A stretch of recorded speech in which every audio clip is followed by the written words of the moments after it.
think the level of competency through the National Skills Qualification Framework and through the sector skill councils which publish the occupation standards and the qualification packs, there is a mechanism to say that you are at level 1, level 2, level 3, level 4 or up to level 10.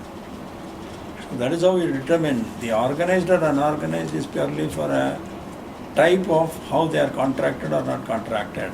Okay. But your competency can be measured whether you are in the unorganized or the organized sector. And competency is measured by a certification process. And the STAR scheme which was announced during the last budget essentially is a step in that direction. In fact, it was announced on the 15th of August by the Honorable Prime Minister, and 16th of August is when Honorable Finance Minister and I launched it together. The essence of the thing is recognition of prior learning without a formal education, whether you are in the informal or the formal sector, is possible. Is skill gap studies across the country through third-party people. Right. The objective of the skill gap study is what is the particular skill that is in demand in a particular region of the country.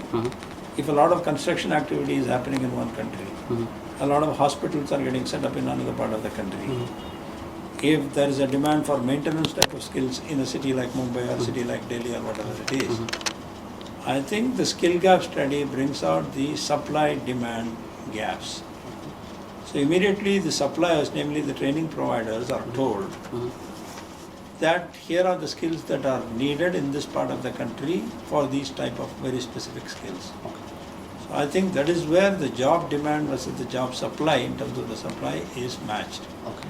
And we are in the process of building over the next couple of years a labor market information system which completely maps the supply versus the demand needs. And then all the players in this, whether you are a training provider, you are an assessment agency or a certification agency, or you are a content provider, or you are a job seeker and a job provider, all of these come together. That's the objective, and that's what we are trying to go after.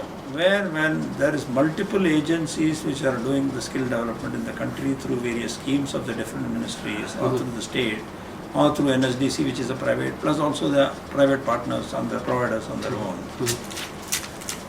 I think the availability pool is 12 to 13 million per year. But the availability pool does not necessarily mean it's a skilled pool. So first is to convert the availability pool into the skills pool. And then take that skills pools to provide jobs where the demand and supply gaps are. I think invariably the availability pool was not skilled, so that's the reason, because you have to create capacity for providing the skills.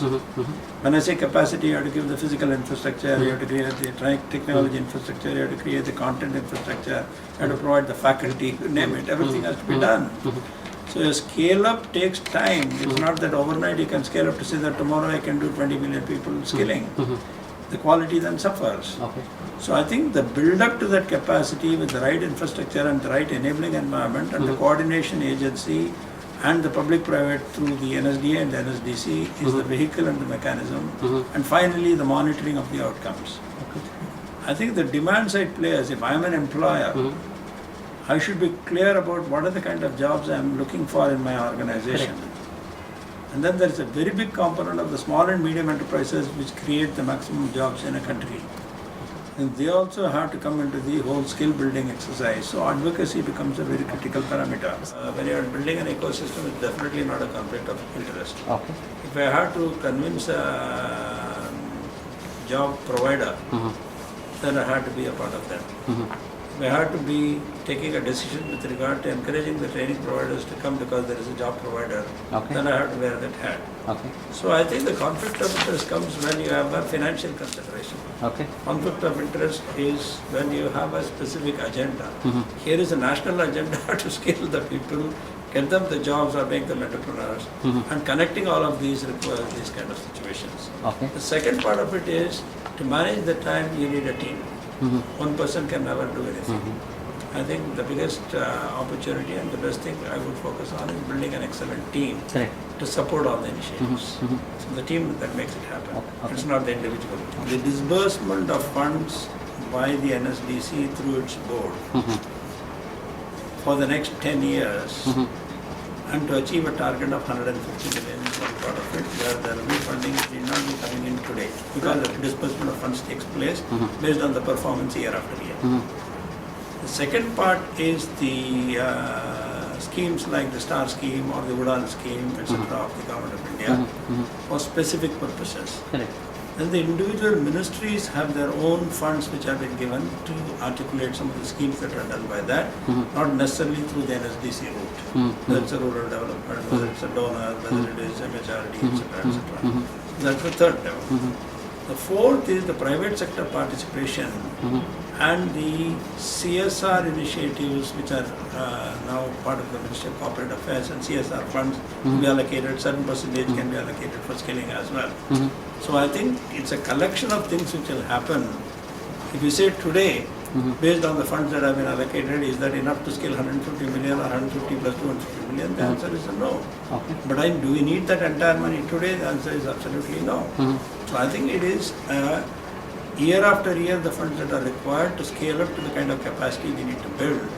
I think there are enough opportunities to bring that, including the credit support schemes we have announced, including the STAR scheme which we have announced. Right. So there are multiple ways to look at the problem, and also multilateral agencies is also being looked at for funding some of these things.